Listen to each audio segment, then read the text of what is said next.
The Trump administration has signaled to President Volodymyr Zelensky that Ukraine must give up land and surrender some weapons as part of a U.S.-drafted framework to end the war with Russia.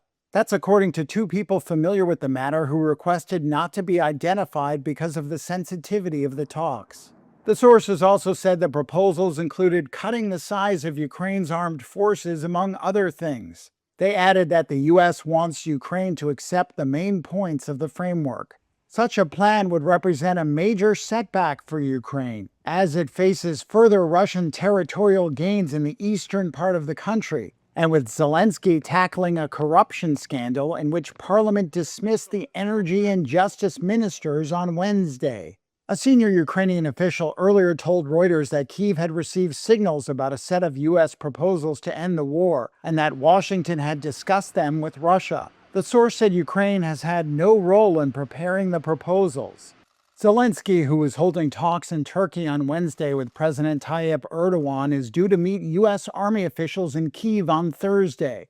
Andrew Danieri, associate director of the Atlantic Council's Eurasia Center, who spoke with Reuters before details of these proposals came out, viewed the upcoming talks as a positive sign. Having an American presence in Kyiv this week, I think, signals continued American engagement with the Ukrainians and hopefully a willingness to engage, listen, and work with the Ukrainians as the Americans try to facilitate a durable peace deal that they've been working on for many months, unfortunately, without a ton of success, in large part because the Russian side doesn't actually want a real peace.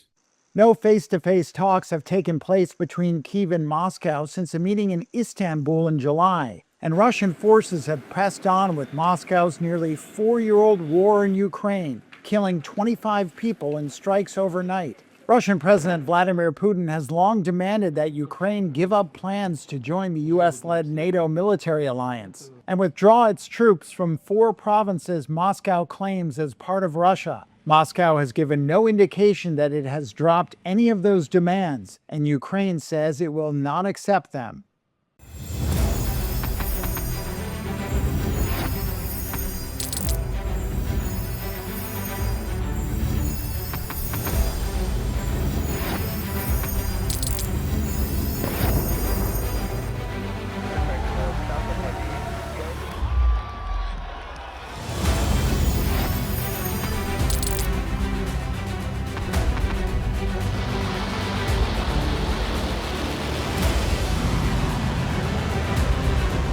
Been fighting so long and so hard that they don't know what the they're doing.